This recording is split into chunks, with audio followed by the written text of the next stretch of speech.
And at this time, I'd like to ask Congressman Wittman to join us. He's our congressman from the great state of Virginia, the great Commonwealth of Virginia.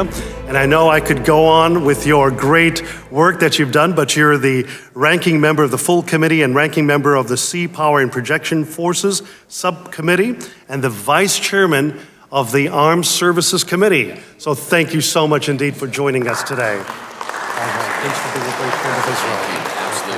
Absolutely. Well, good afternoon.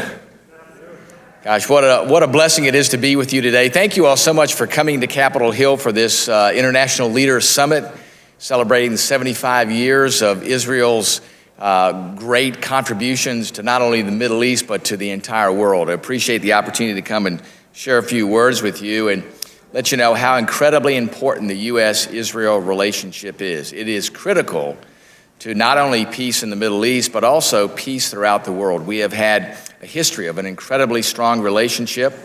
I think there's even more that we can do strategically and economically. I think the economic relationships now today are more important than ever, especially with what we see unfolding before us with the world economy, making sure we have stronger economic relationships, especially in relation to critical elements of the supply chain. We know that both countries can benefit from an even stronger economic relationship. The same on the strategic side. We see the threats that we face around the world today. They are growing stronger. And we do know that cooperation between our countries is critically important, making sure, too, we look very carefully at being able to share technologies. Israel has been great in sharing certain missile technologies with the United States and vice versa to make sure that we can both protect our interests around the world, make sure that we deter our enemies. Remember, a strong defense is the greatest deterrence to somebody that would want to seek harm against Israel or the United States. And also, the partnership between the two countries is also a great deterrent to anybody that may think otherwise to go after either U.S. or Israel. The whole idea of integrated air and missile defense is key, especially for Israel and the threats that it faces there in the Middle East. Those technologies are incredibly important. What you all have done to develop things like Iron Dome, Arrow, David Sling, all those technologies incredibly important. In fact, many of them are parts of our systems today. Also, the technology that we share there. Doing more in the realm of integrated air and missile defense is going to be key. We see the threats that continue to emerge, not just in the Middle East, but around the world. We see the technologies that are being developed by countries like China, and China being unafraid to export those technologies to others. We also see, too, the things that Russia is doing in the area of the conflict with Ukraine. And we see the transfer of technologies there. And even though it may not be something that you associated with a missile, we see drone technologies there, which, again, when we think about integrated air and missile defense, we think about manned aircraft. But we need to think very seriously about what happens in the autonomous or unmanned realm. That sharing of technology, I think, is going to be incredibly important. Things we'll be talking about in the weeks to come with the National Defense Authorization Act. Again, Israel's been our staunchest ally in the region, 75 years of a relationship between our countries. That has to continue. One thing that's very exciting about what's unfolding in the region, and that is the Abraham Accords, the agreements with other nations in the area that have the same interest as Israel, that is peace and stability and a strong economic relationship. I think there's even more possibilities there for other countries to be part of that. I think people see other actors in the region as being destabilizing forces in the region, things that are not in their interest, things that should attract them to being a partner with Israel, both strategically and economically. We want to make sure that we're doing things to grow that relationship, to make sure that we can do more in those areas.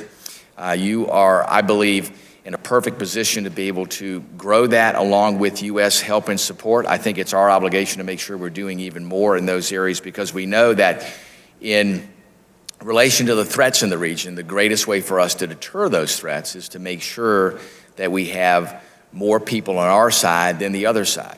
Another element, too, that's incredibly important is to make sure, too, that we continue to have the dialogue with folks not only across the United States, but also across the world about the importance, the absolute importance for everyone, everywhere, to acknowledge Israel's right to exist, period. Pretty simple and straightforward. That has to be part of it. You know, when we hear all this talk about a two-state solution, settlements in the West Bank, all those elements, the one common thread that runs through all of those issues is when they are mentioned, if the folks that are involved in the conversations, the Palestinian Authority, if they do not acknowledge Israel's right to exist, then the conversation has to stop.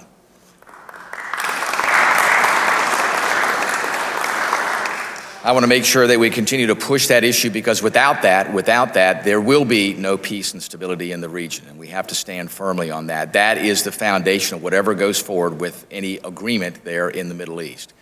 And I want to thank each and every one of you, too, for what you do in standing with the United States. You know, a lot of it, people look at it and go, it's the United States that's supporting Israel. I would argue in many instances, it's Israel's strong support of the United States that allows us to do the things that we're able to do across the world, whether it's in the technology realm, whether it's in the peace and stability realm, and even the economic realm.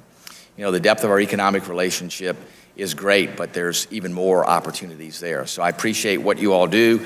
You heard a very eloquent assessment of the connection that our nations have based on our faith, the Jewish faith, the Christian faith, and what brings us together in that realm. I think that's an incredibly powerful force, too, that we need to acknowledge and build upon. We all know, too, today, unfortunately, we see the rise of anti-Semitism around the world. All of us, everyone, needs to speak out whenever we see even the smallest aspect of that, because we've seen historically what happens when you don't speak out. And the little things that we see starting to creep up in certain areas, not just around the world, but here in the United States, should be a very sobering event for folks to look at and make sure that we speak out. So you can be assured that we will be strong in our pushback against any form of anti-Semitism, a true proponent of a strong U.S.-Israel relationship, and assuring that the foundation of all efforts going forward in Israel's efforts in the Middle East is built upon the foundation of Israel's right to exist, period.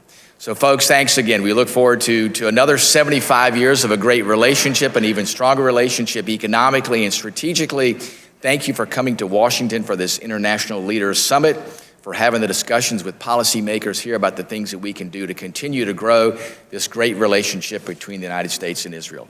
And I wish each of you God's continued blessings. Thank you.